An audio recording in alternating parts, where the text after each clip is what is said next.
Do artists really have to starve to be true to their craft? Must the business side of creativity drain all inspiration? No, it does not. 5 minutes on creative entrepreneurship can help you master the business side of creativity, reap greater rewards from your talent, and enjoy your work to the fullest. I'm so glad trouble don't last always. Most creative practices depend on referrals and word of mouth for new business development. The problem is, when you rely on other people's referrals, you place those other people in the driver's seat of your client acquisition. It's well and good when people are talking, but what happens when that slows down?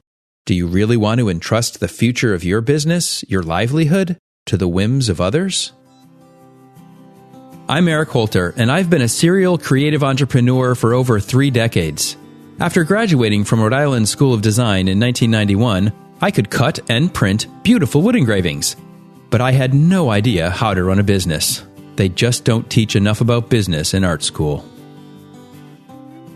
In our last episode, I described all the ways I tried to market my first creative startup.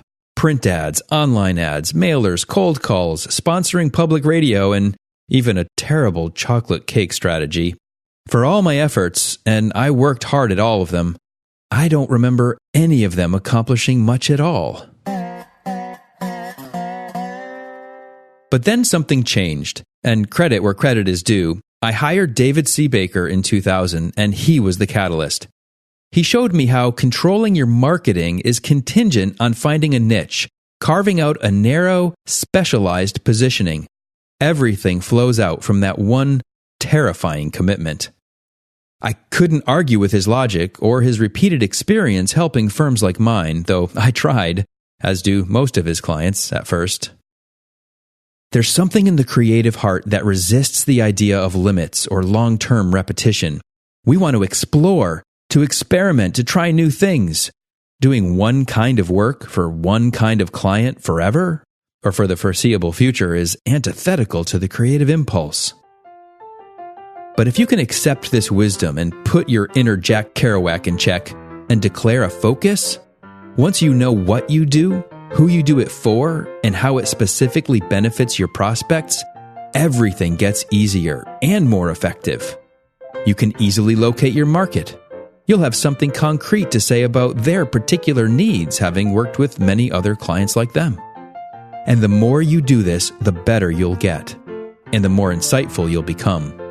You earn a solid reputation among your prospects before they even come your way. That's how I went from scrambling after scraps to selecting only the choicest projects and clients. And with a narrow focus, the tactical efforts of marketing only got easier, and their impact steadily increased. By the time I sold the company to one of my key employees, our problem wasn't finding clients, it was having to decide which clients to accept. Now, keep in mind as you contemplate this path that establishing a narrow positioning statement doesn't keep you from taking on projects or clients that don't fit that pattern. It only limits your marketing efforts to pursuing clients within your focus. And if most of your work today is coming through word of mouth and referrals anyway, you could always choose to take projects that are unrelated to your positioning. When I was first confronted with this path, it took me quite a while to accept it, and even longer to think through what my focus should be. Eventually, I took that leap. If it were just a decision and a leap, that would have been much easier. In reality, once you make a decision to focus, you still have to invest significant time rebranding, developing content, and crafting a new marketing strategy, all the while managing your remaining fear of what this decision might mean for you long term, and second-guessing yourself along the way. In the end, I never regretted making that decision, and it led to a very successful creative practice, which is still doing great work today. But I remember the fear and the necessary toil of making that change. I've thought a lot about how this struggle is particularly hard for creatives, and some ways we might be able to think differently about it. And so in our next episode, I'll share some of those ideas and approaches to this important matter, so that maybe you'll be able to make this decision more easily than it was for me. So until next week, don't let the business of creativity overwhelm your creative business. 5 Minutes on Creative Entrepreneurship is a podcast by Eric Holter, mentor to creative entrepreneurs. You can find more content and resources at erichholter.com. His book, Blazing the Freelance Trail, is available on Amazon in print, Kindle, and audio.